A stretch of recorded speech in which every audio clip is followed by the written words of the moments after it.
Dzień dobry Państwu. Te 20 minut poświęcę takiemu tematowi, który... Good afternoon. I will dedicate the 20 minutes of my presentation to a topic that is often or almost always mentioned when we speak about problems created by life online.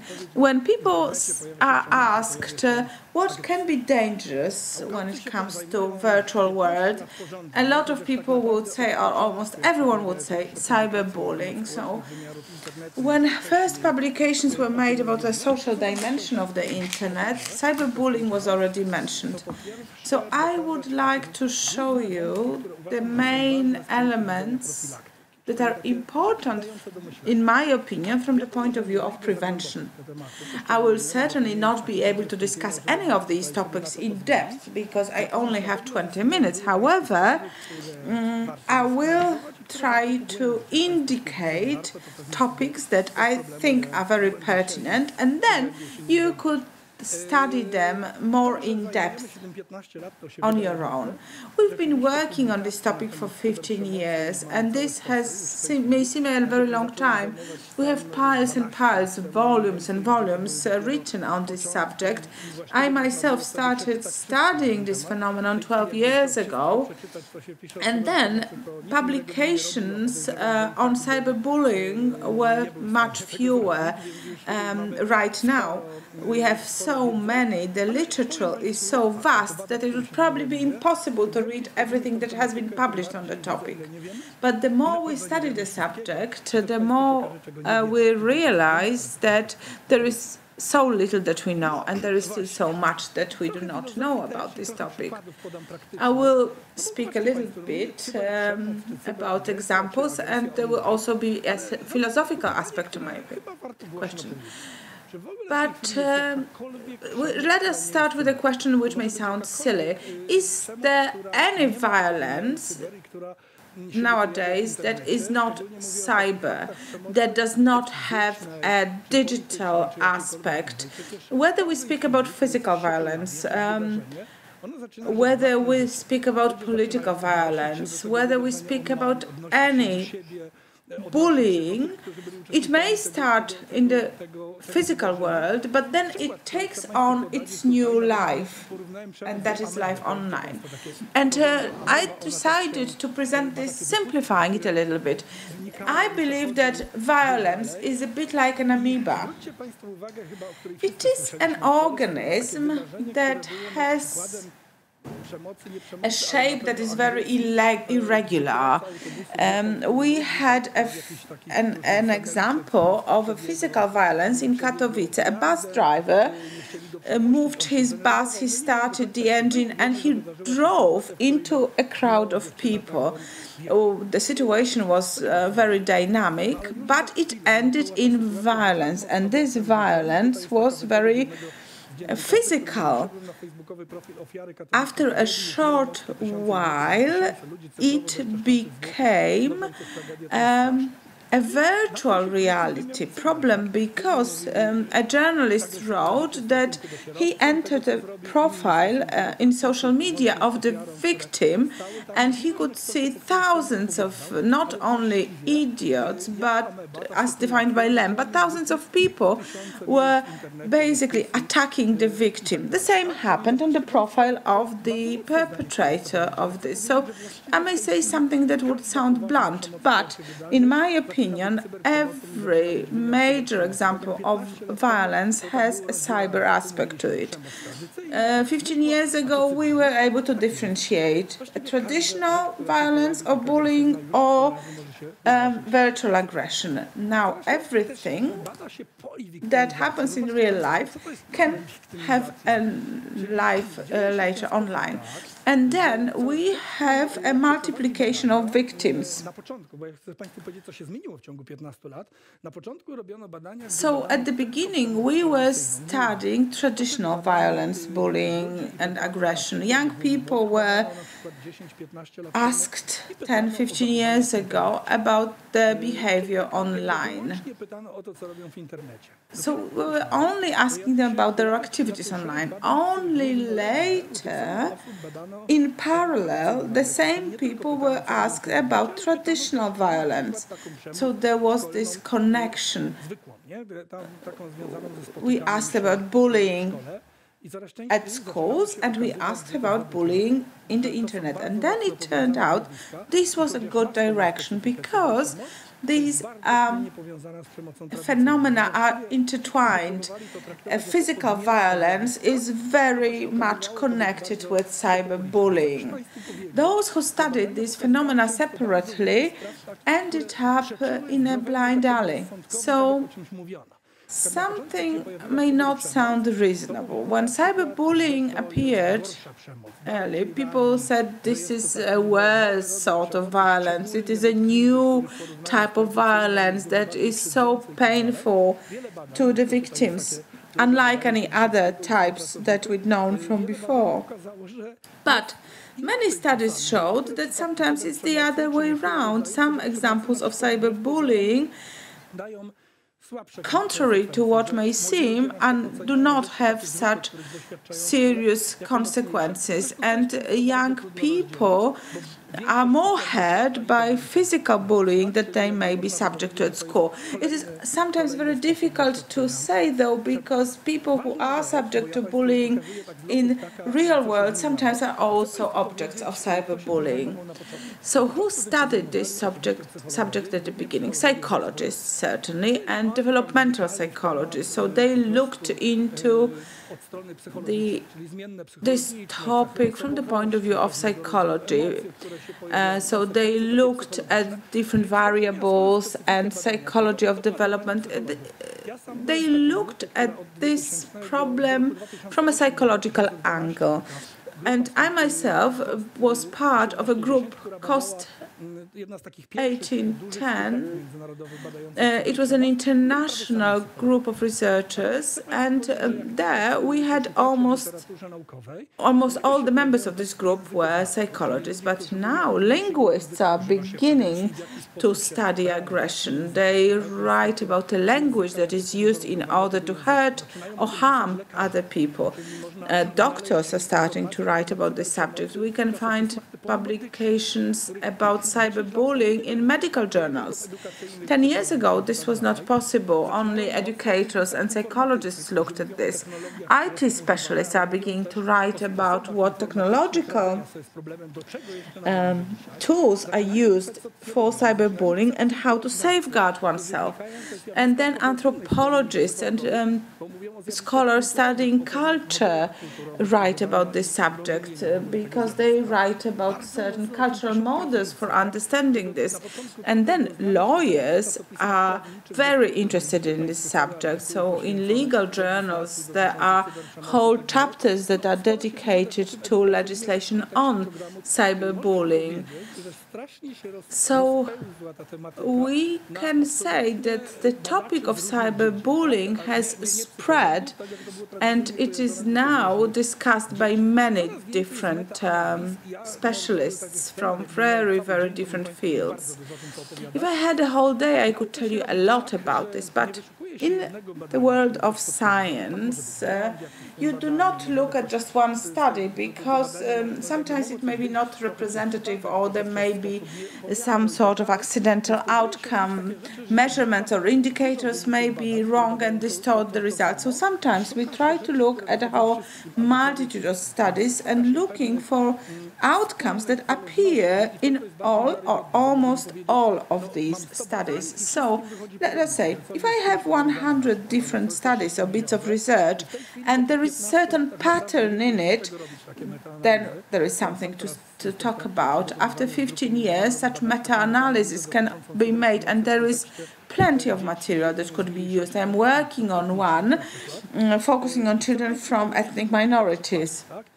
And just to give you a number of examples, we have meta-analysis on how to measure cyberbullying. Then we have meta-analysis on what works, or what methods actually work in order to reduce cyberbullying. So if you need something practical, I will recommend two things, which may sound obvious. All studies show that cyberbullying cannot be looked at separately from other forms of bullying and aggression, peer aggression or peer bullying. And I would also like to tell you that we need to look at specific cases. So on one hand, we cannot differentiate from physical world and treat virtual world separately, but on the other hand, we have to look at specificity of different elements. For example, the influence of witnesses. There is a meta-analysis. So if witnesses react, it's very effective. Bystander reaction. If someone reacts and says, think about this, this is wrong, you should stop doing this, it works. So we can see that things that work in traditional violence, aggression and bullying also work in cyberbullying. We can see that many different studies show that if someone decides to stand in or stand up and inform about bullying, this actually helps. And then, for example, when we study cyberbullying, we see that cognitive empathy is very important there, and it has a lot to do with being a perpetrator. Those who understand and appreciate other people's feelings are less likely to become perpetrator of cyberbullying. Of course, it's very difficult to make someone more empathic. So sometimes we try to help someone, but if someone doesn't have a certain feature or certain characteristic, it's very difficult to teach. There are such meta-analyses, and if someone wants to deal with these problems in a sensible way, they should look at publications that are unfortunately mainly published in English, but they should focus on meta-analysis. So let us look at a very interesting topic now. When we think about cyberbullying and young people, what comes to our mind first? Peer violence. So we think of a young person mistreating a colleague from class or another peer.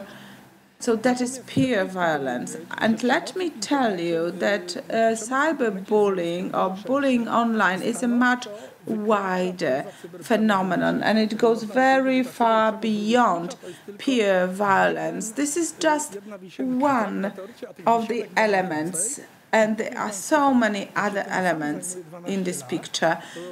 I have been working on this topic for 12 years, as I have mentioned, and 12 years ago I wrote text, Electronic Aggression Among Adolescents, an old house with a new facade, or even a number of houses. What was I trying to show? I was trying to demonstrate that peer violence is just one of many different forms of cyberbullying. Then I wrote a book, From Cyberbullying to Electronic Aggression, Typology of the Phenomenon. Typology means that there are many different kinds of cyberbullying, not just pure violence. These publications are from 10 years ago, so normally they should no longer be relevant. But they are cited now. Why?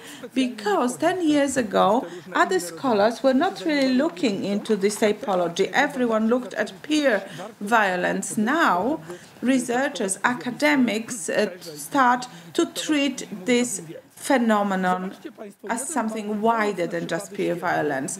And just two very recent examples. First of all, this happens in the West, in the East, in Korea, in China, in the United States, in Europe, so it is universal. Aggression against celebrities. These are not peers, these are icons, these are people that are admired, singers, footballers. During the Euro 2020 that took place this year, we had penalties, and one of the penalties was defended. Marcus Rashford who was very much under attack online. Those attacks were very brutal. He was also subject to physical attacks. For example, murals with his image were destroyed. And this person is someone who did a lot of charity work. He came from a very impoverished background, and he was destroyed by people, by fans, football fans, by supporters, and not all of them were young. So we should not lose sight of this form of violence, even though it has its own specificity. There is a problem of violence against whole groups of people, persons with disabilities, persons from other countries. And this is not like a peer aggression to a colleague from the same class, but this is like an more abstract group, like the Poles, the Ukrainians, and it functions differently, and the targets are specified. And this is the football match where the German team was losing, and this girl burst into tears, and then in the social media she was a victim of very fierce verbal attacks. You Nazi, you've got what you deserve, etc. And I must tell you, she was not a celebrity, and football supporters also collected money to defy this process and what people call cyber violence. This is evolving, and one should say that, for instance, we do believe that certain things are acceptable. We can do certain things. This girl, she committed suicide, and I wish people would look at me and think, well, someone like that exists, accept the differences, and why has she committed suicide? For very complex reasons. But as we were researching into very young teenagers, Korean girls, and this was a Korean girl who was offended online, the girls asked why they offended Suli, and they said, well, I wouldn't do this to my schoolmate, but if she decided to be a celebrity, she must pay the price for it. You asked for it, and that's a practical implication. And look at our country, because this is like a subtle barrier. On the one hand, young people would not offend their colleagues from the same class, from the same classroom, but for celebrities, everything goes. So it is like if we commit something against celebrities, really, this is no violence, this is no bullying. And of course, celebrities really invite such reactions when they respond to their haters, when they start dialogue with their haters, and this is a challenge that we should look at this phenomenon as a very complex, multifaceted phenomenon. And another topic to be addressed is that cyberbullying has been often used, has been often perpetrated with using new technologies, but now we have Japanese and Belgian software at hand to automatically detect aggressive contents online and the ones that incite violence. So this is very promising, and this is a great ethical challenge, because someone is screening through all of our correspondence, and what should I put up in order to provoke an intervention? There are various ethical problems. For instance, sometimes schools notify us of the experience of cyberbullying or violence, and there is a problem with the definition of a phenomenon in the ethical terms. And coming to the close of my presentation, look at it. I was trying to pick and choose a handful of interesting examples just to illustrate to you that this is not as obvious as you would think when one speaks about cyberbullying. And on the other hand, we should be critical, because we have so many various data, results, studies, and we should be critical. We should not be repeating the same platitude like that cyberbullying and electronic violence is always anonymous. It is not so. And we have research underpinning this. And I know that researching into this matter leaves me decades and decades of work to go on. Thank you.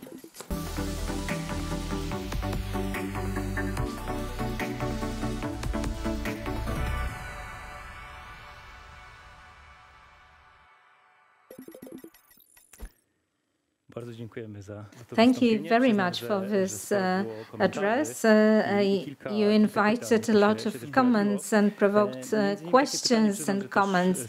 There was a question that I would like to ask you myself. Is there any research about the efficiency and of preventive and prophylactic programs? Yes, yes. I would even go as far as to recommend to you one of such surveys, the effectiveness of reaction of cyberbullying witnesses. And one may do nothing, seeing cyberbullying. One may join and laugh of the whole incident, or may attack the perpetrator in defense of the victim.